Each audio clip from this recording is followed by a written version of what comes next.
नमस्कार दोस्तों, आज की इस नए वीडियो में आप लोगों का एक बार फिर से स्वागत है। दोस्तों, हर दिन की तरह आज भी एक नए वीडियो में एक नए टॉपिक के साथ मैं आप लोगों के सामने हाजिर हूँ। तो दोस्तों, आज का जो हमारा टॉपिक है वो इंडिया के लिए एक बैड न्यूज़ है। आप टॉपिक इसको कहिए, एक न्यूज़ कहिए, एक अनाउंसमेंट कहिए, एक तो जो कि इंडिया के लिए एक बैड न्यूज़ है। इसलिए मैं कह रहा हूँ कि आज मैं एक नेगेटिव न्यूज़ को लेकर आपके सामने हाजिर हुआ हूँ। दोस्तों, जैसा कि आपको थंबनेल पढ़कर थोड़ा सा हिंट मिल गया होगा। थंबनेल पे आपने पढ़ा होगा कि कुवैत के इस कदम से भारत को हुआ भारी नुकसान। तो दोस्तों, कुवैत ने ऐसा क्या कदम उठाया है, कुवैती गवर्नमेंट जो है वहाँ की, उन्होंने ऐसा क्या स्टेप्स लिए हैं जिससे कि इंडिया को नुकसान हो सकता है। तो दोस्तों, इसी बात को हम पूरे डिटेल में इसका एनालिसिस करेंगे और जानने की कोशिश करेंगे, समझने की कोशिश करेंगे कि भारत को किस तरीके से इतना भारी नुकसान हुआ है। तो दोस्तों, कुवैत की जो गवर्नमेंट है उन्होंने अनाउंस किया है कि वो जो वहाँ की माइग्रेंट पॉपुलेशन जो कि कुवैत के नहीं है, बाकी दूसरे देशों से वहाँ पे काम करने के लिए गए हुए हैं, तो वो वहाँ के पॉपुलेशन के 70% है। तो उस 70% को वो कट करके 30% पर लाएंगे। यानी कि अब वहाँ से बहुत से लोगों को निकाला जाएगा। यूँ कहें कि उन लोगों को अपना नौकरी जॉब खोना पड़ेगा। और दोस्तों, इंडिया के भी वहाँ पे बहुत से लोग रहते हैं, तो इसीलिए मैं कह रहा था कि ये नेगेटिव न्यूज़ है। लेकिन दोस्तों, इस कहानी को समझने के लिए हमको जाना पड़ेगा आज से 30-40 साल पहले। अब दोस्तों, क्यों मैं कह रहा हूँ, तो आप थोड़ा सा समझिए, आप थोड़ा सा पेशेंस रखिए और मैं आपको ये जो बैक स्टोरी है तो मैं आपको 2 मिनट में कंप्लीट करता हूँ, बताता हूँ, फिर मैं इस टॉपिक पे दोबारा आऊँगा।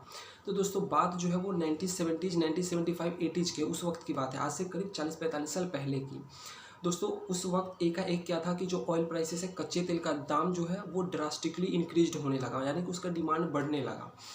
तो जो ये गल्फ़ नेशंस थे, मिडिल ईस्ट कंट्री, जिनको हम अरब देश, खाड़ी देश कहते हैं, तो इनके यहाँ क्योंकि ऑयल का बहुत सा रिजर्व है। दोस्तों, मैं आपको बता दूं कि दुनिया के 48% जो ऑयल रिजर्व्स हैं वो इन्हीं कंट्रीज़ में हैं, और नेचुरल गैस के 38% रिजर्व भी इन्हीं कंट्रीज़ के पास है।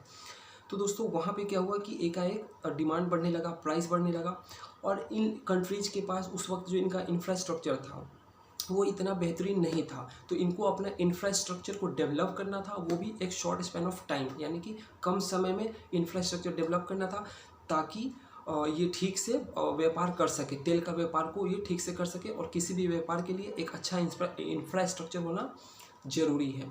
तो दोस्तों, ये तो था मिडिल ईस्ट की कहानी। दोस्तों, अगर हम बात करते हैं साउथ एशिया की, साउथ एशिया यानी कि भारत, पाकिस्तान, बांग्लादेश, नेपाल, भूटान, श्रीलंका आदि, इन देशों को अगर कलेक्टिवली बात करते हैं तो बोलते हैं कि साउथ एशियन कंट्रीज हैं। तो दोस्तों, इधर क्या था कि इस एरिया में पॉपुलेशन बढ़ रहा था, लोगों के पास जॉब नहीं थे। वहाँ पे जॉब की अपॉर्चुनिटीज आई तो लोग नहीं थे काम करने के लिए, यानी कि आप समझ गए होंगे, दोनों के लिए एक अपॉर्चुनिटी था।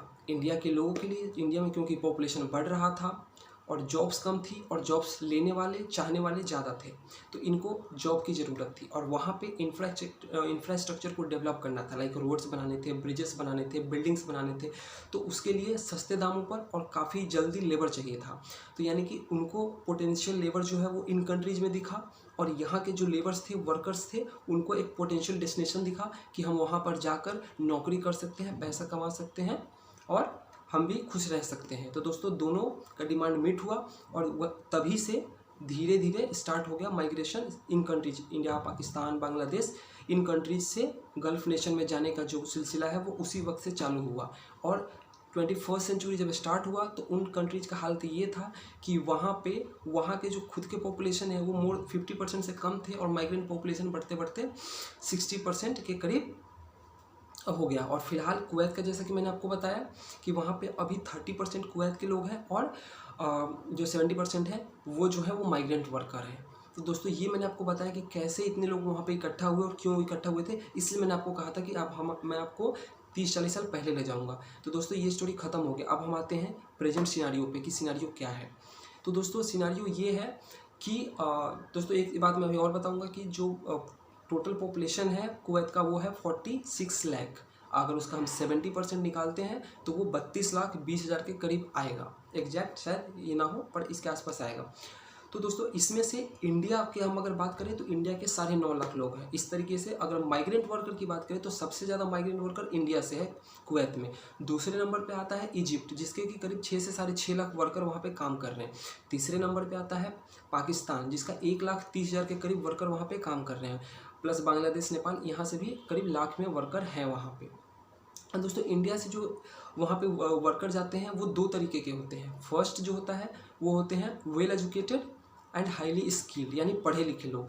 तो ये लोग जो होते हैं वो वहाँ के कंपनी के सीईओ होते हैं, हॉस्पिटल में डॉक्टर्स होते हैं, कंपनी के इंजीनियर्स होते हैं, एटसेट्रा। ये यानी कि जो हाईली पेड और हाईली स्टेटस वाले जो जॉब है वहाँ पे होते हैं।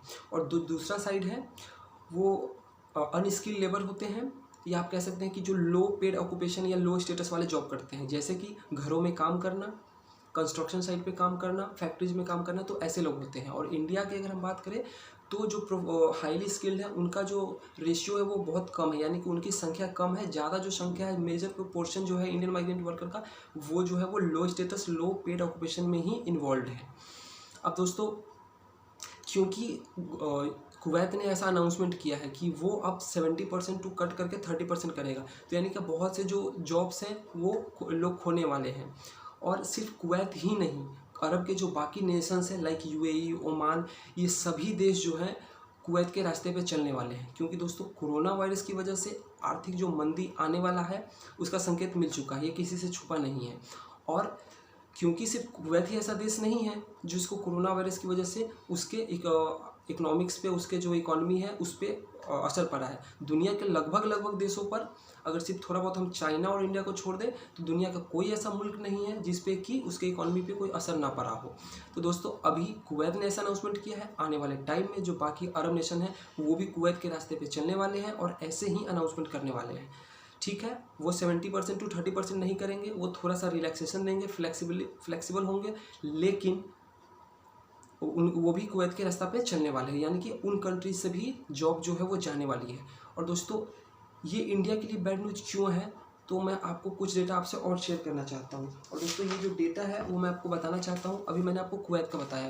दोस्तों अगर मैं बात करूँ यूएई की, तो यूएई में जो टोटल इंडियन लोग रहते हैं वो रहते हैं 34,20,000, जो कि वहाँ के पॉपुलेशन का 27% है। अगर दोस्तों हम बात करें कतर में, तो वहाँ के पॉपुलेशन के 25% जो है वो इंडियन ही है। अगर हम इसको नंबर्स में बात करें तो 6,91,000।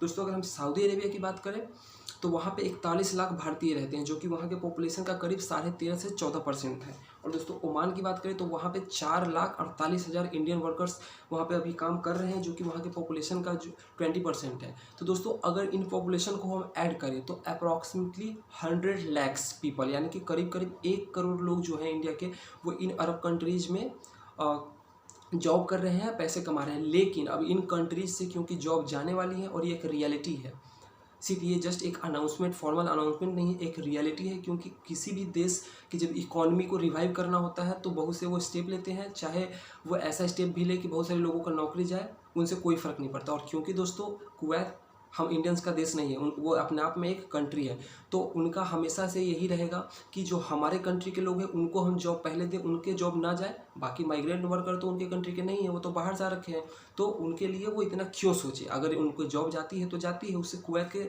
सरकार को क्या फ़र्क पड़ेगा। ज़रूरत पड़ेगी तो वो दोबारा बुला लेंगे, जब उनको इकॉनमी रिवाइव हो जाएगी, फिर से पटरी पर लौट आएगी, तो फिर से अनाउंसमेंट कर देंगे कि जी हमें लेबर चाहिए, तो फिर इंडिया पाकिस्तान से, क्योंकि यहाँ पर जॉब की कमी है, तो लोग जाएंगे। तो दोस्तों ये जो नंबर है वो काफ़ी ज़्यादा है। तो ये तो मैंने अरब की कंट्री की बात की। यूएस जो है वहाँ से भी जॉब बहुत सारे अब जाने वाले हैं, वहाँ पे भी इंडियंस जो है वो जॉब करते हैं। दोस्तों कुल मिला के इंडिया के लिए एक बहुत बड़ा चैलेंज आने वाला है, क्योंकि इंडिया में खुद भी अनएम्प्लॉयमेंट रेट बढ़ रहा है, प्लस बाहर से लोग आएंगे तो उनको भी जॉब देना होगा। तो इंडियन गवर्नमेंट के लिए अब ऐसे पॉलिसी बनाने होंगे, कुछ ना कुछ ऐसे जो रिफॉर्म्स है वो लेके आने पड़ेंगे, जिससे कि इंडिया में जो एग्जिस्टिंग लोग हैं, जो ऑलरेडी रह रहे हैं और जो अनएम्प्लॉयड हो रहे हैं, उनको भी जॉब मिले, और जो बाहर से आ रहे हैं उनको भी जॉब मिलना चाहिए। तो दोस्तों इन सभी चीज़ों को देखते हुए तो मैंने इसलिए कहा था स्टार्टिंग में कि इंडिया के लिए एक नेगेटिव न्यूज़ है, क्योंकि बहुत सारे जॉब जो है वो जाने वाले हैं। तो दोस्तों वीडियो कैसा लगा आप ज़रूर कमेंट करके बताएं। और दोस्तों अगर इससे रिलेटेड आपके कुछ डाउट है तो आप कमेंट ज़रूर करें। और अगर आप कुछ सजेशन देना चाहते हैं तो दोस्तों मोस्ट वेलकम, आप सजेशन भी मुझे दे सकते हैं। कुछ डेटा शेयर करना चाहते हैं तो डेटा भी शेयर कर सकते हैं। और दोस्तों अगर चैनल पर पहली बार आए हैं तो चैनल को सब्सक्राइब करने में देरी ना करें। और दोस्तों अब वीडियो को ज़्यादा से ज़्यादा शेयर करें। तब तक के लिए दोस्तों धन्यवाद।